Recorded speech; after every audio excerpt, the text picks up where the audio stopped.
Jen, welcome to the show. I'm glad to have you. Thanks, John. It's great to be here. I love talking to people like you. Your story is truly inspirational. And reading through some of your bio and things like that, I really kind of connected with a lot of the different things that I was finding out about you, but I want to make sure that my audience connects to those things too. So with that being said, why don't you tell us a little bit about your story of the weight loss and how everything transformed into you doing motivational speaking and things like that? Yeah, so the story started when I was a child. I was one of those children who was morbidly obese. So if you're not familiar with that terminology, it's a medical term that basically means you're at least 100 pounds over your ideal body weight. Right. And as a kid, that never really impacted me, aside from the fact that I got bullied a lot on the playground. Kids would kick me, make fun of me. My brother's friends would make fun of me.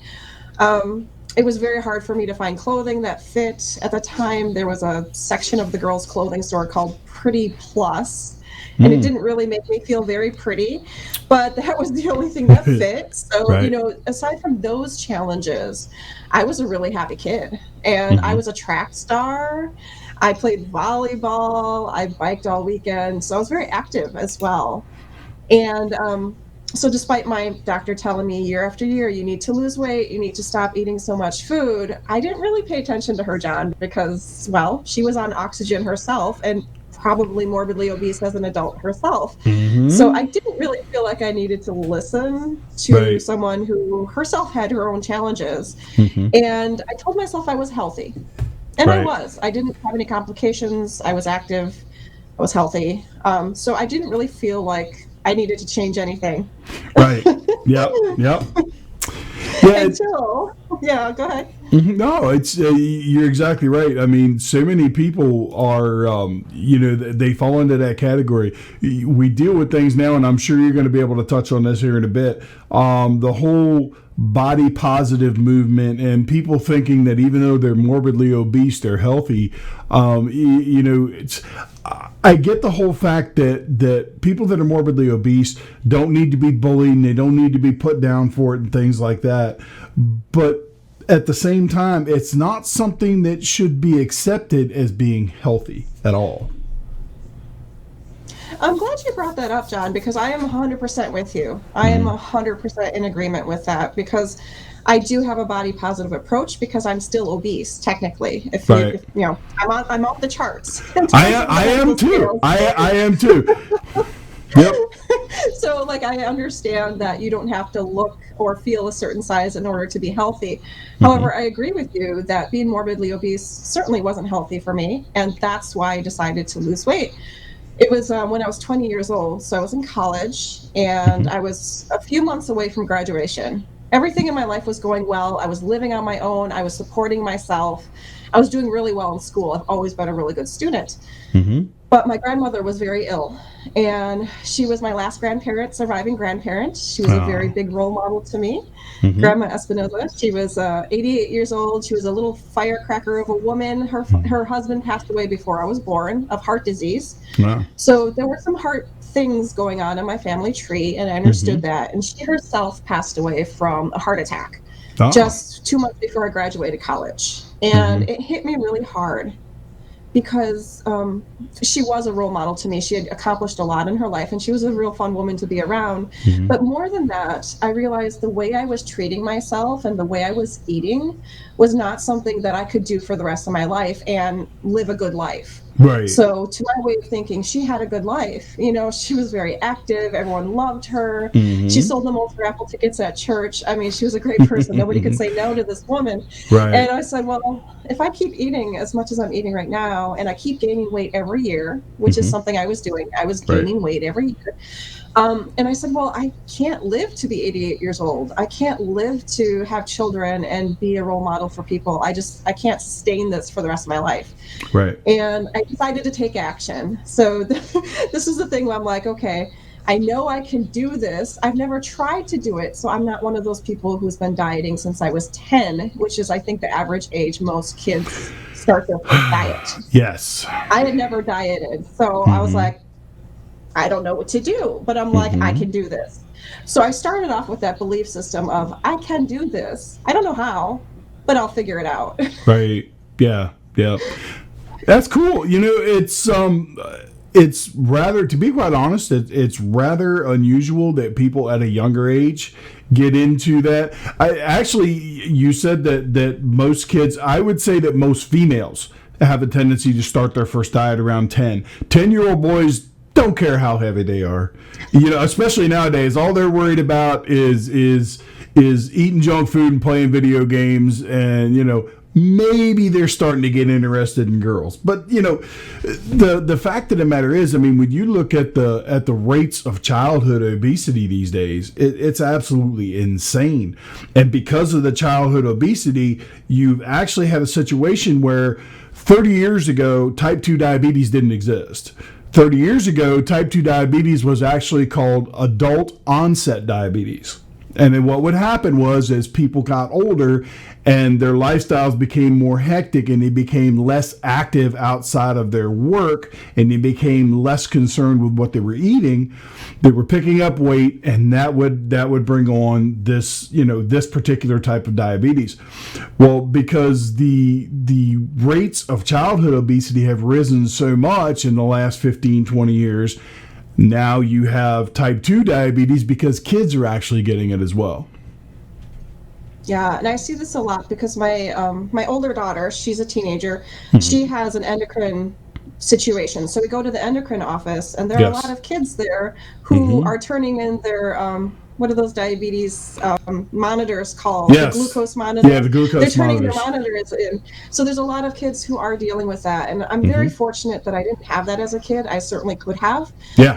When I started journaling what I was actually eating, when I started my weight loss journey, I was eating about 4,000 calories a day. And that was like processed foods. That was, boxed and canned food items. So I was eating a lot of calories. Right. A lot of those foods had sugar in them. So I was eating a lot of things that could have caused me to have diabetes. Right. And my family has a history of diabetes. So I'm very fortunate that I didn't experience that. What I'm realizing today is a lot of kids, like you said, it's mostly girls, but girls are so super conscious of themselves and how their bodies impact how other people view them, and whether they're worthy or whether they're deserving of things. A lot of that is tied to our body image. And I want to shift the conversation because that's not an okay place to be. No. And I'm raising 2 daughters, so I don't want them to feel that way ever. Absolutely. I raised 3 daughters myself. My youngest is 19, so mine are quite older than yours. But yeah, I mean, I raised 3 daughters, so I went through all of that. One of my daughters could literally eat anything she wants, and she's a tall beanpole. That's just how she is. The second daughter always didn't. She never had any issues maintaining her weight. I have one daughter that has issues with weight. So you just never know how things are going to go. But you're exactly right. Everything is so tied to the way we look, and it's crazy. Even in my profession now, me being I'm a nutritionist and a trainer. It's what I do for a living, first and foremost, because I'm not one of these guys that looks like they live in the parking lot of a gym and I'm at 10% body fat and, all this stuff. I don't fit the mold, so to speak. But I went from 405 pounds and almost dying from a diabetic coma to being healthy. And my lowest weight through that whole process was 239 pounds. So you figure I lost an entire person, So while I may not look the part, I've walked the walk. And, I've done my due diligence as far as education and everything is concerned, that I help a lot of people. And that's what I truly like out of it all. Yeah. And I like that you put out that you do your due diligence. And congratulations, by the way, John. That's a huge accomplishment. You did lose an entire person. Yeah. That's a huge accomplishment. And that you went from death's door to doing that is a huge thing. I'm fortunate because I'm one of those people who I wasn't at death's door. Okay. I did have some complications when I was a teenager, but I maintained a healthy balance, if you will, while I was at my heaviest weight. Right. But it's all about learning, right? Mm-hmm. Learning what you need to do. And you certainly had your own experience with this.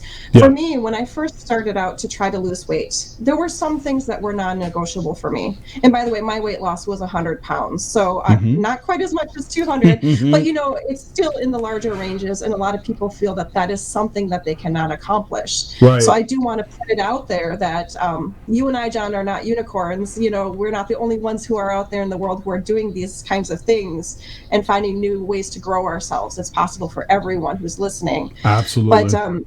a big piece of that was the education and teaching myself what I need to know. And I think, we talk about heroes today. Our definition of heroes is a little bit different than it used to be. Back in Mm-hmm. 9/11, our definition of heroes included emergency personnel, first responders, Right. firefighters, police. Today, our definition of heroes might include nurses and doctors. So we tend to look for heroes outside of ourselves. Mm-hmm. And I want to encourage everyone that there are heroes within ourselves as well, but we just need to find a way to let them out. Right. They're there. We need to tap into that personal power that we have to be Mm-hmm. heroes. Yeah. And that means sometimes you have to save yourself. You Yep. don't wait for someone else to save you. You have to save yourself. And a big piece of that, I mentioned it earlier, is belief Oh in yeah. yourself. Now, Mm-hmm. that's not going to come from nowhere.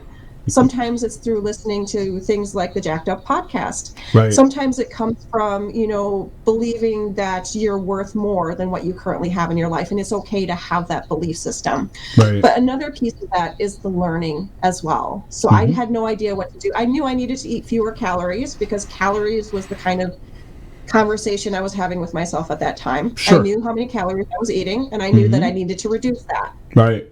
Now, I could have gone any number of ways from there. Mm-hmm. I could have gone low carb. I could have joined Weight Watchers. I could have done shakes. I could have done there was so much information, right? I could have chosen Sure. any of those paths. Yep. But I decided what mattered most to me was I wanted it to be something that I could do for the rest of my life.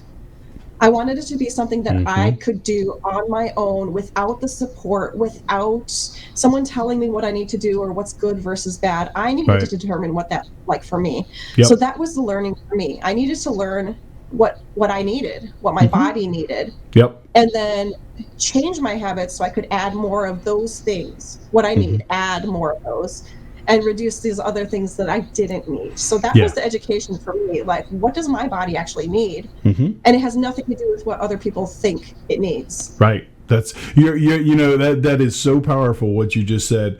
My whole philosophy when it comes to dealing with my clients is all about education.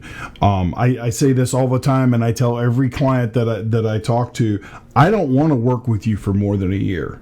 The only time I want to have to work with you for more than a year is if you have some serious medical conditions that your progress is going to be extremely slow and you're going to need additional help. But at the end of the day, if I can't teach you what you need to know to build a sustainable lifestyle when it comes to health and nutrition, then I'm not doing my job right. If I can't do that in a year, something's wrong.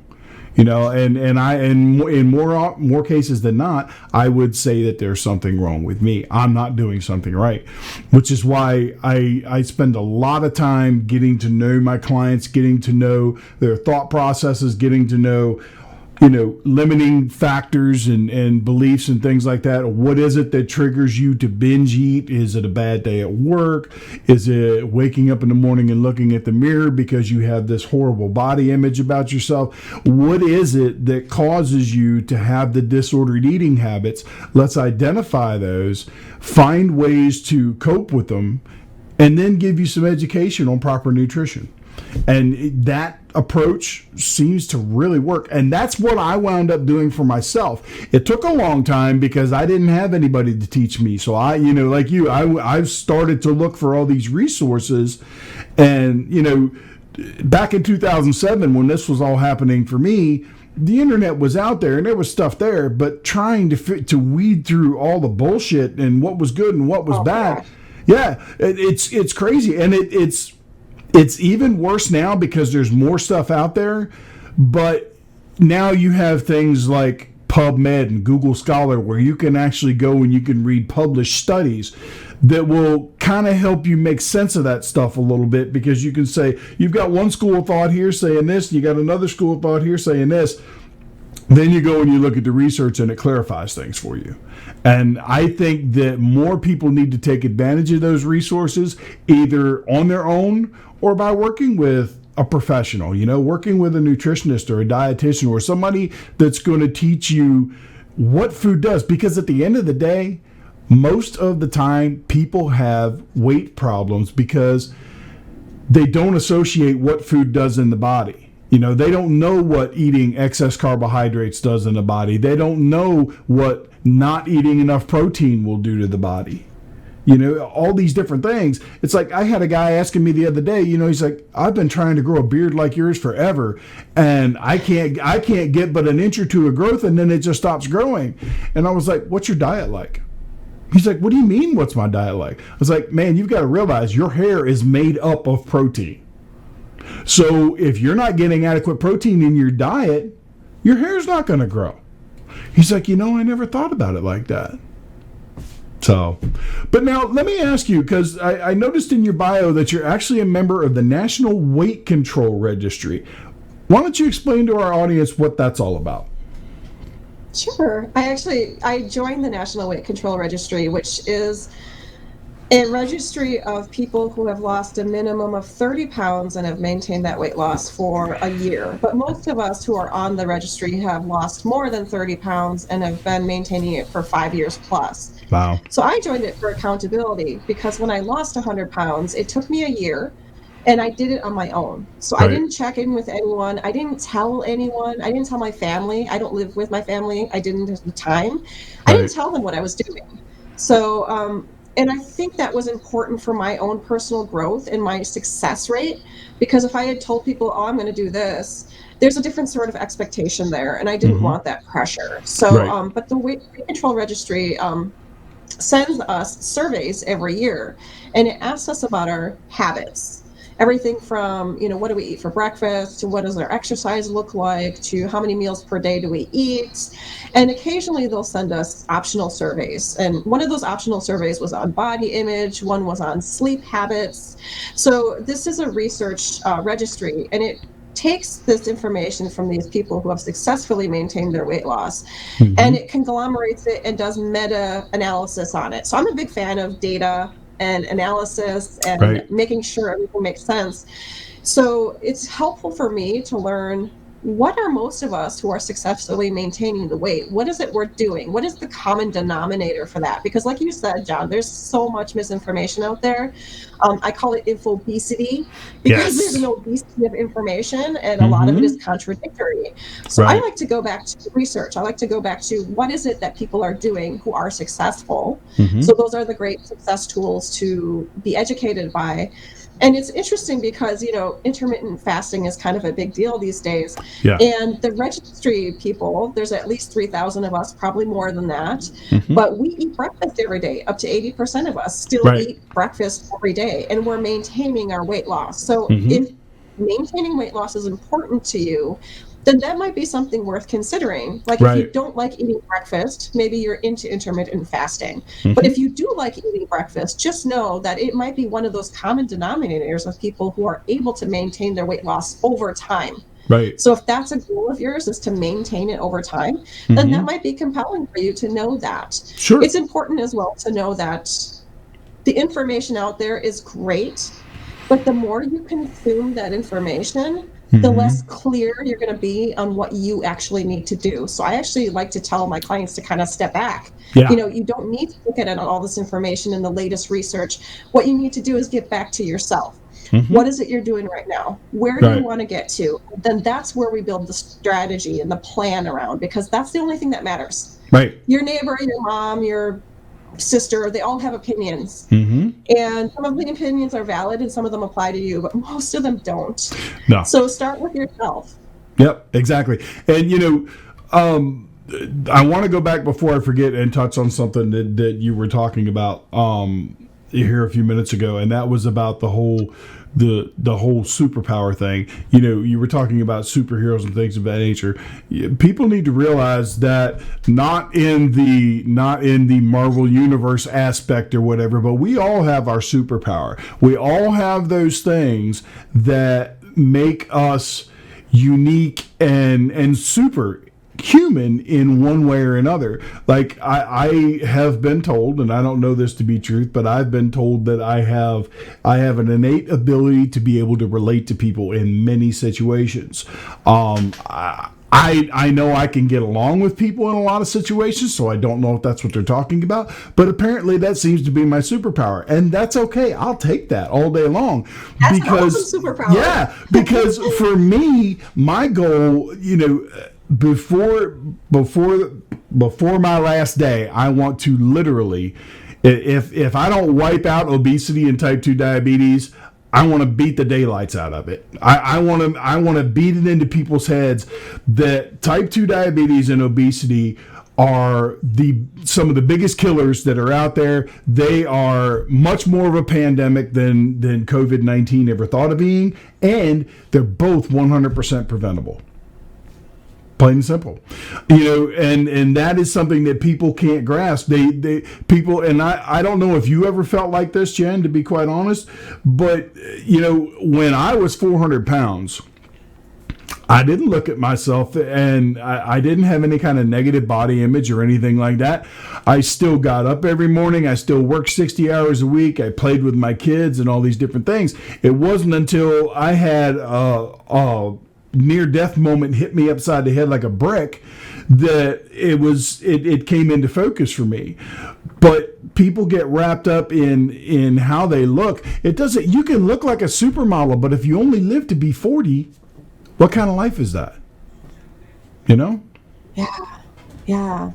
And that's an interesting thing that you bring up, because there is that concept of skinny fat out there, where people can be very thin, appear to be very thin, have always been, but they actually have some other things going on internally, physically, that can shorten their lifespan or make it difficult for them to sustain a great lifestyle, the quality lifestyle that we all yearn for. Right. So it's interesting that you bring that up, because one of the other tenets, I think, of being a superhero, because I love this topic and I could talk about it all day long, is finding your strength.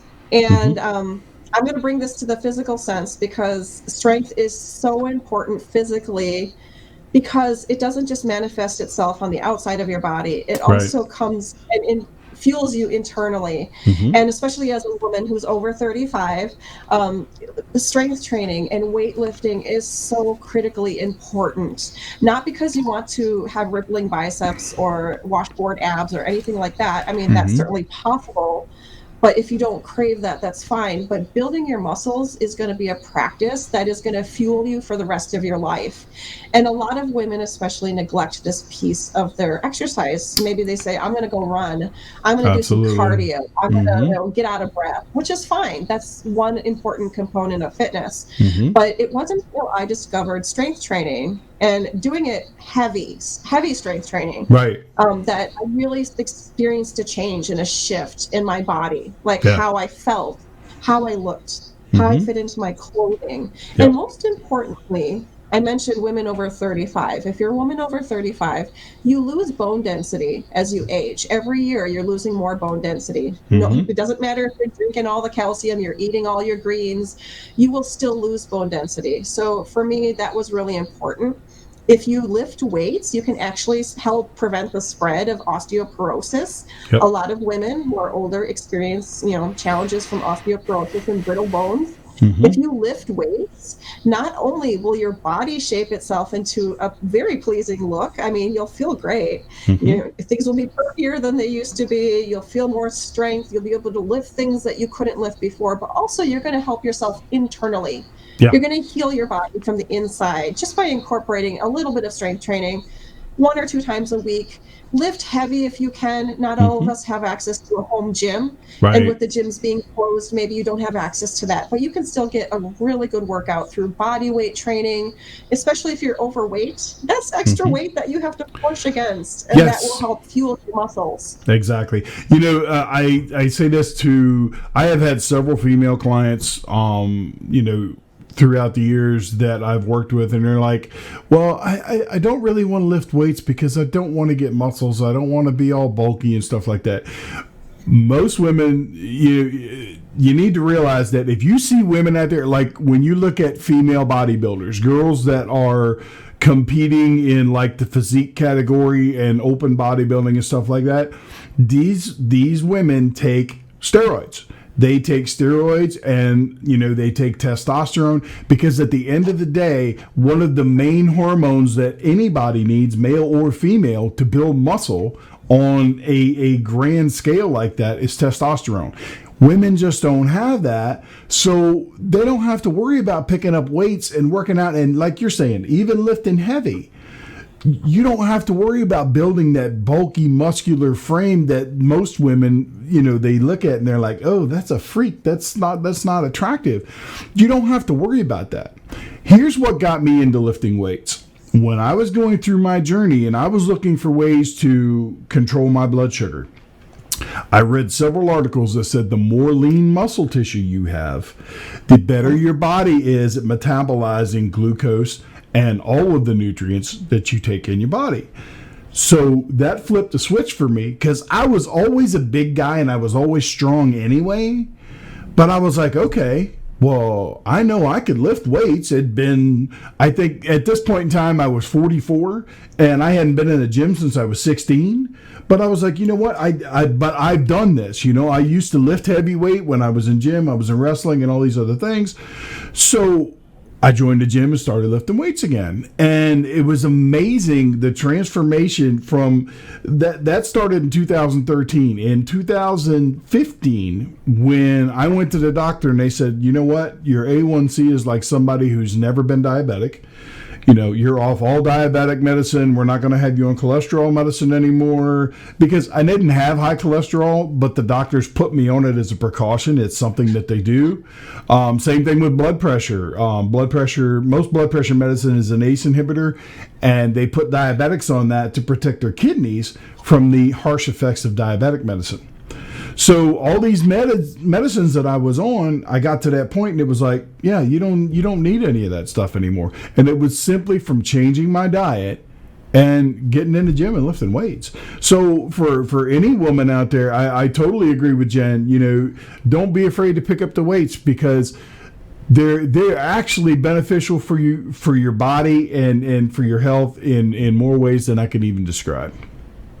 And I want to add one more thing to that because weight training is really unique in that you burn calories even after you're done lifting. Yes. And then in the post 24 hours after you're lifting, you're still burning calories because what you're doing when you're lifting is tearing the muscle fibers. Right. And your body takes time to repair those muscle fibers, which is why they encourage you to rest afterwards. So you're still burning while you're not even lifting. You can't say that about cardio. Once cardio is done, and you recover, you're done. You're not burning any calories. So if you're a woman who's strapped for time, if you're like, I only have 10 minutes, 15 minutes, 20 minutes, lifting will do more for you, give you more bang for your buck than just doing running, cardio, whatever. So take that into consideration. Also, another thing, if you're overweight or obese right now, you will get more bang for your buck in terms of for the small amount of time you have to commit to it. But also, if you lift safely and you pay attention to proper form, the chance of you getting injured are less. Like, it's hard to run if you're obese. Like, I wasn't running when I was 280 pounds. That would have been hard on my knees. It would have been hard on a lot of my joints. I run today because I can and it's something I enjoy. But if I hadn't started weight training, I wouldn't have the proper muscle development to run without getting injured. So that's a really important thing to consider. That's 100% correct. And I'm glad you brought that up. That was one thing that I was going to bring up when I was talking just before you, and then it kind of slipped my mind. But yeah, what you're actually talking about is the EPOC effect, which is excess post post-exercise oxygen consumption. Okay, and what you said is spot on. The EPOC effect from resistance training, 20 minutes of resistance training will create an EPOC effect that'll last 24 to 36 hours. Cardio only creates an EPOC effect that lasts 30 minutes to an hour. So once you're done with cardio, inside of an hour, that effect has gone away. Now, to clarify the whole EPOC effect for people, the excess post-exercise oxygen consumption. I always mess that up. Your body is consuming more oxygen. In order to consume more oxygen, it's like putting more gasoline into a combustion engine, okay? You're going to burn more calories, you're going to burn more fat. That's just how the process works, okay? So keep that in mind as you decide what you want to spend your time on doing. Is cardio good? Absolutely. There are very few things that are better for your heart than cardiovascular training, without a doubt.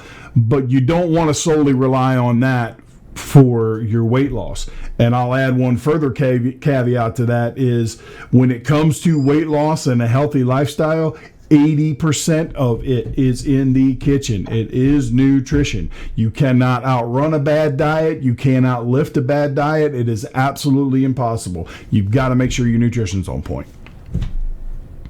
So. Absolutely. And that's one of the things that everyone learns. It's interesting for me. So when I first changed my eating habits, I focused on fiber because I was not a big fan of, vegetables and salads. I was like, I'm not eating salad. I hated salad. I still hate salad, which is fine.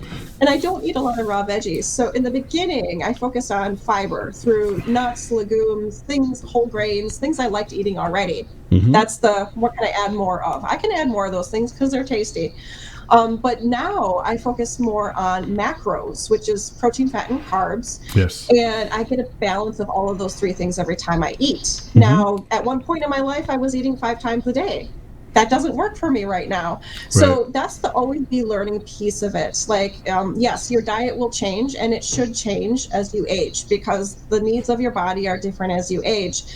I have been vegan, I've been vegetarian, I've done all sorts of different things. So don't feel like once you found the way for you, that is the only way, because your body is constantly changing and you are constantly changing. So being willing to go there and learn something different than what you're used to will be a critical component of sustaining weight loss over time. Yeah, without a doubt. I tell people that all the time. I've worked with diets. I've worked with clients, and I may start them off on a ketogenic protocol, for example. A lot of people come to me that have metabolic issues like type 2 diabetes and whatnot, because that's kind of my wheelhouse. The name of my business is T2 Nutrition and Wellness. So, but when they come to me, I might start them off on either just a low carb or a ketogenic protocol, but then as they lose weight, as they gain better control over their blood sugars and things like that, I'll transition them back and start adding in some healthy carbohydrates and teach them how to choose those complex carbohydrates at the right points in time versus simple sugars when, like, the best time for those is like when you're getting ready to go work out. There's nothing wrong with taking 30, 40 grams of simple carbohydrates before you hit the gym. But you don't want to make all of your carbohydrate sources those simple ones because they just burn up too quick. They spike your insulin even more. And the more your insulin stays spiked, it wears and tears on your insulin receptors. And that's how you can slowly but surely develop insulin resistance. There's so much good education here. I'm just loving it. Me too. Me too. I'm digging it. So now I got to get into something else because I have yet to speak to anybody since I've started the podcast that actually runs marathons. So tell me how you got involved in that. I mean, I'm thinking that you probably started running because you liked it as far as the weight loss goes, but how did you get into marathon running? So that's funny. That's a funny story. I don't like running. I never liked running. I was that kid in high school who was jealous of the people who got out of running because they have a doctor's note saying they have asthma. Oh, okay. I was jealous of those kids.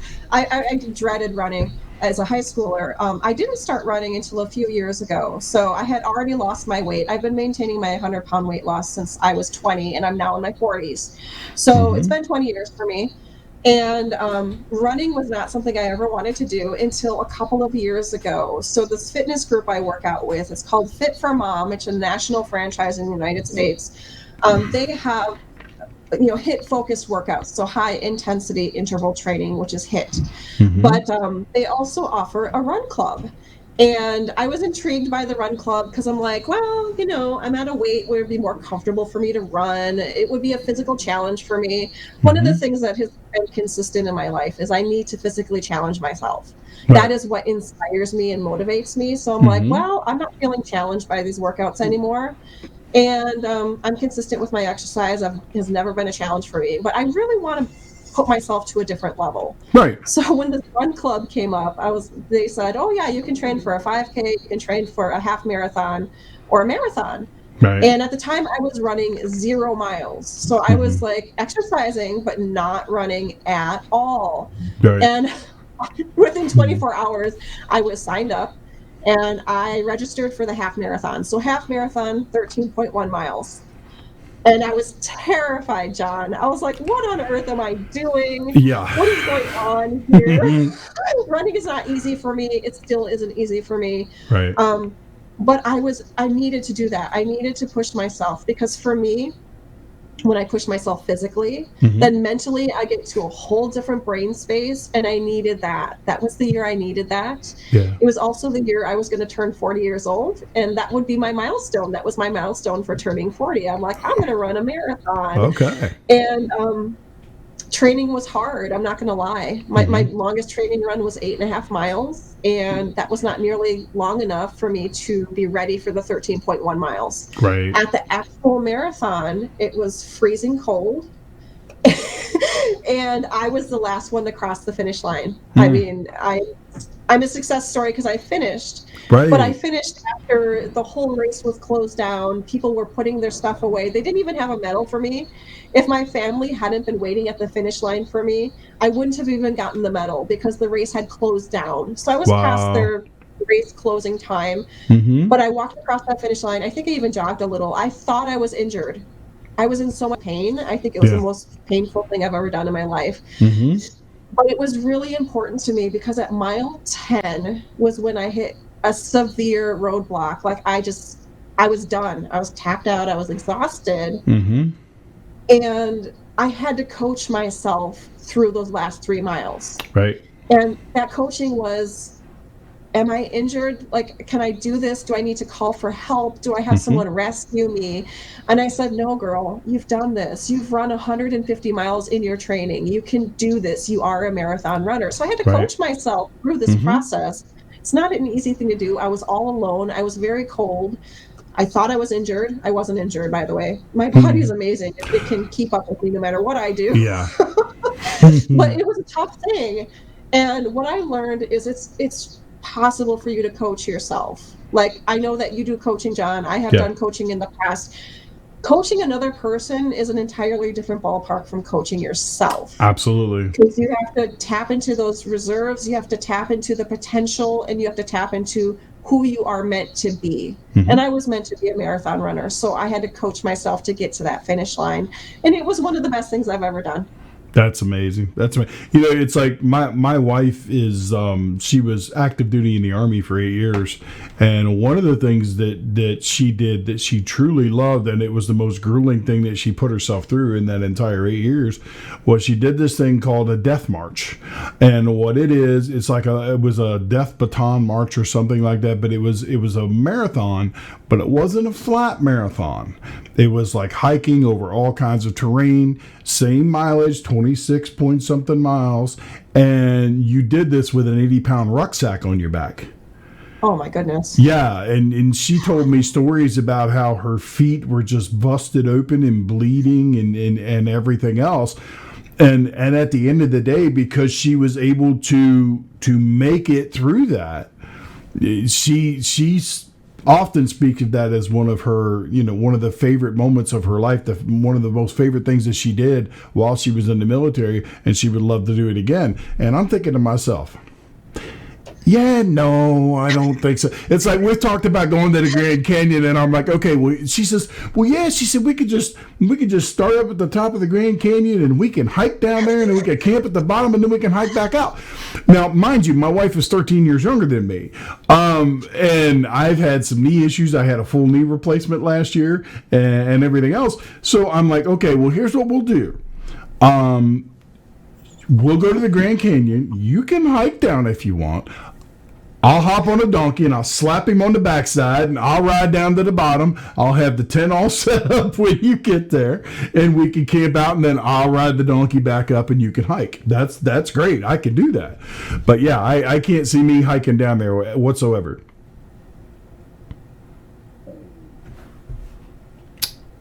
Did I lose you? It would appear I lost you. So that was interesting. I got to tell my viewers, just because, full disclosure, you guys might have noticed that Jen quit blinking and quit moving for a second there. We actually kind of lost signal. But she's back now. So we're going to go ahead and finish on with our conversation. So now let me ask you how you got involved in motivational speaking. Oh, this is one of my favorite things to talk about. Great. So when I started my company, Weightless, it was with the idea that I would be a professional speaker. Speaking is one of my strengths, one of my superpowers, if you will. Mm-hmm. And I wasn't aware of this for many, many years because I was a quiet kid when I was growing up.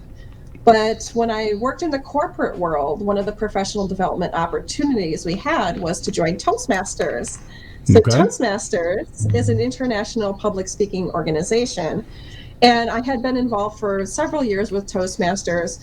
And you tend to choose the subjects that you want to talk about. There are different projects you work on, different focuses you work on, but you can choose the topics you talk about. Mm-hmm. And for most of my speeches, I avoided talking about my weight loss. So one of the reasons I didn't talk about my weight loss was because most of the people I knew here in Minnesota did not know me back in Wisconsin when I was morbidly obese. So they had no idea I used to be morbidly obese. And it's not something that you typically bring up in normal everyday conversations. So it's not something I ever told anyone about. Right. And one day I presented a topic talking about the loser. And it was a short little story about some of my playground experiences when I was bullied and how I dealt with it. But it wasn't in first person. Right. It was talking about a third person girl who's on the playground experiencing these bullying situations. And at the end of the presentation, I said, and that girl was me. And one of my mentors in Toastmasters, she was an officer. She was way up there. She was someone I respected and admired.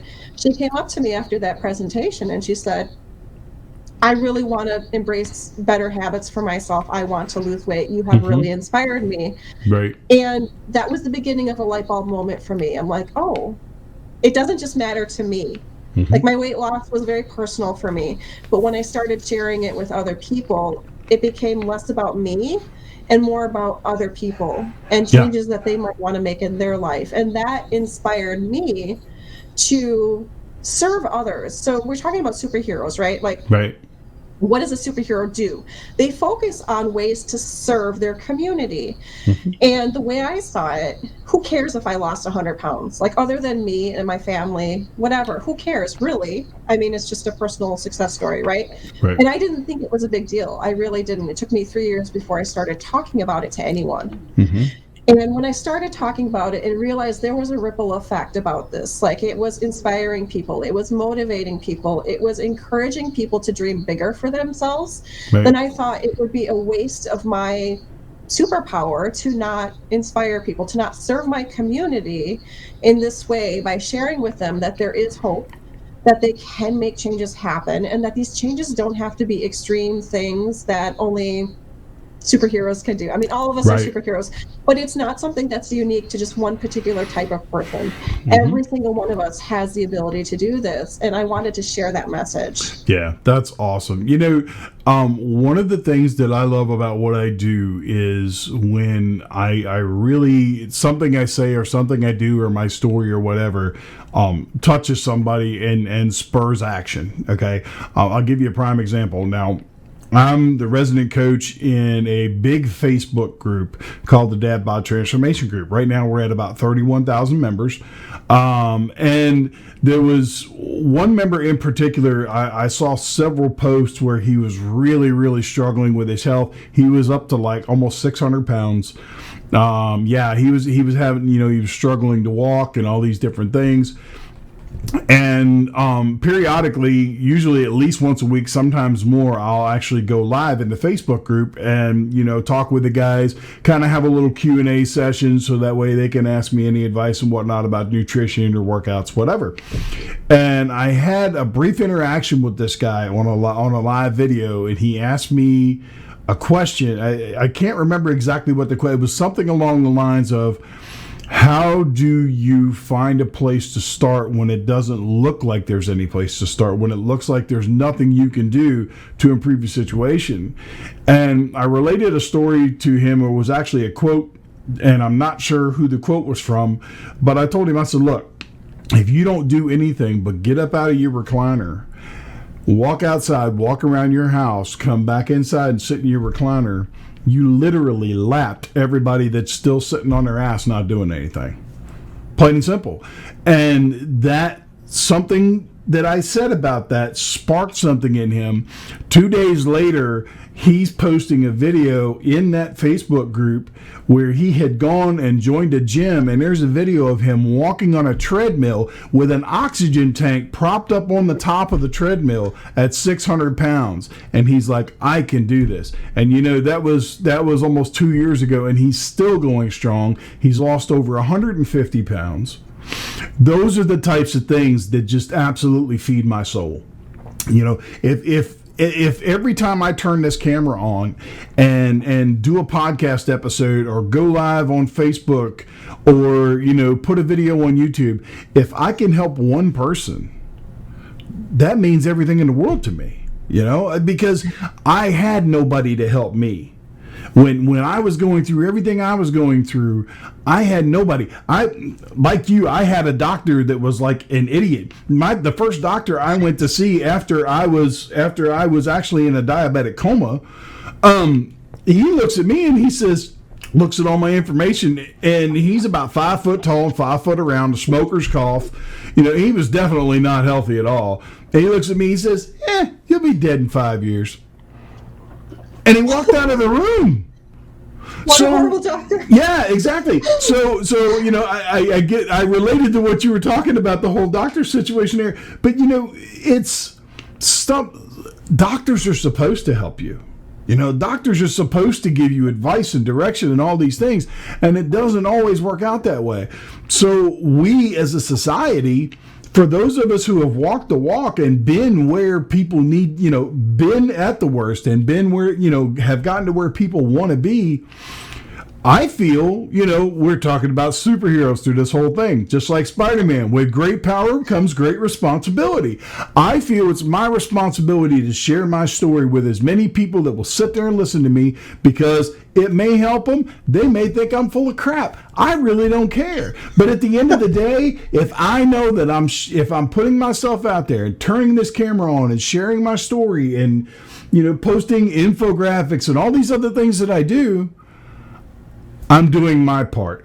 And I just hope that I'm helping people. And I'm seeing results that I am. And, I can't tell you. It's like I literally, my office is in my home, so I literally get out of bed, I do my thing, I come in here, and as soon as I turn these lights and these camera on, it's like, let's go. Who am I going to help today, and how many people am I going to help? You know what I'm saying? It's just, I'm obsessed with it.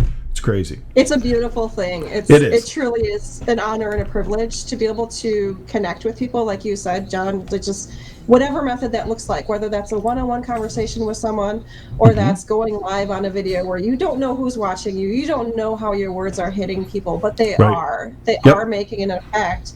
And funny thing about doctors, so the average doctor has one nutrition class in their entire career. And it's typically not any more than 4 hours long. Right. They're not trained to know about nutrition. So they No. literally do not have the tools that you're looking for. So Mm-hmm. doctors are not necessarily the first line of defense when it No. comes to helping out with those things. Mm-mm. So just take that into consideration. And I've done some research. So I'm doing an Ed Talk, which is like TED, but for educators and parents. I'm doing that in the fall. And we're talking about growing stronger bodies. But the focus is, how do doctors treat young children? Because we talked about that earlier. How do they treat young children who are obese?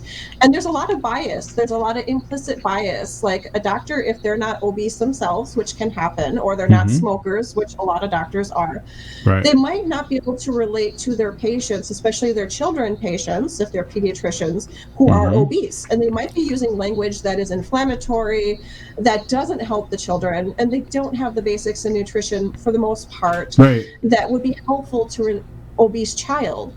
And also, they're not necessarily talking to the parents, because if you're talking about children, it's the parents' role modeling that will influence how those children are going to eat, because children will not always choose the right things. I certainly didn't.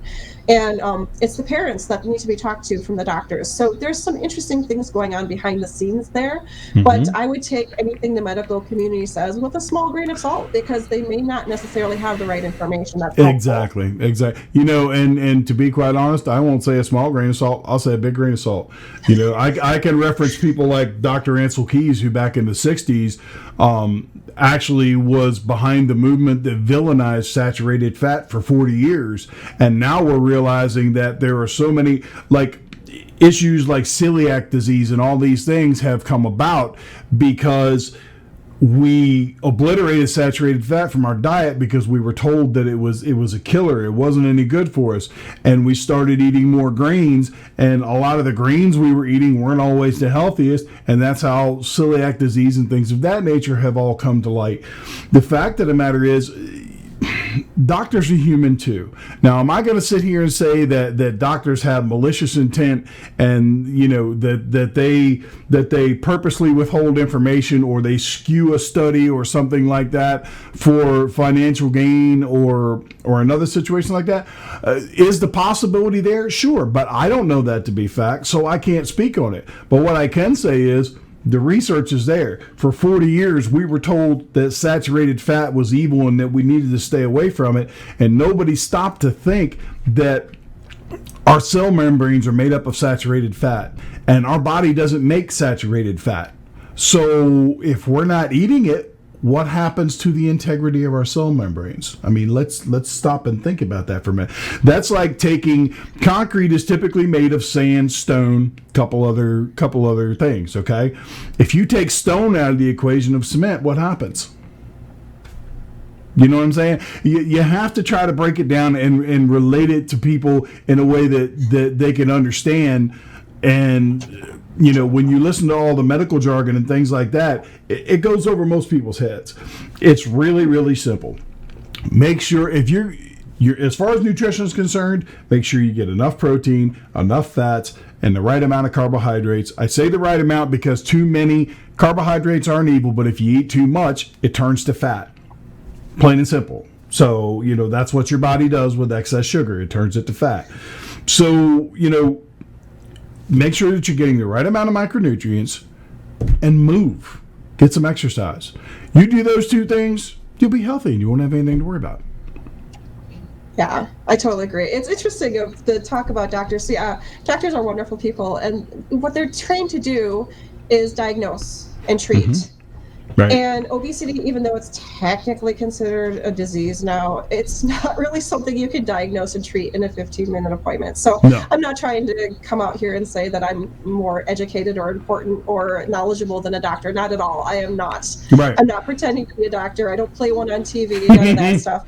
But it's important to know that combining what you know to be true for yourself, because we're all individuals and we all respond to different things differently. Like I might be able to eat more carbs than John can, just based on some of my history, and that's just what works for me. So taking into account what you know to be true and listening to your body wisdom, and then focusing on the most simple habits that you can maintain on a daily basis. This is not something you do once in a while or you do for 30 days. This is something you do every day. Yep. Those two things will be the sustainable lifestyle change that you've been yearning for. I can guarantee that 100% of the Absolutely. time. Absolutely. And that's where it's so critical. As human beings, we suffer from what I like to call the shiny thing syndrome. We're on a path, and we may be doing okay as far as losing weight and building muscle, and yeah, we're fairly healthy, but then the shiny thing comes up over here, and it's brand new diet that people are losing all this weight on, and then we abandon what we know is working because we think that this will work better. And for anybody that'll listen, I tell them, find what works for you and stick to it. Now, does that mean that what you found that works with you through your first 50 pounds of weight loss, does that mean that that's going to be what gets you through the whole 75 pounds? No. You may have to pivot. Your macronutrients are going to change. As you lose weight, as you lose body fat, and you build muscle, your macronutrient profile changes. You need more protein. You need less fat, things of that nature. But at the end of the day, it's I say it all the time. One of my friends that I actually had on the show, she said something that I'd never heard before. She said, the first three letters in the word diet spell die. And I was like, you know what? I never thought about it, but that is so profound. You don't need a diet. You need to figure out what works best for you and stick to it. Plain and simple. Okay, I have one last question for you, and it's a question that I ask everybody that comes on the show. If you could affect one thing about health and fitness on a global level, whether it be institute a policy, bring forth an idea, a dietary protocol, whatever, what would it be?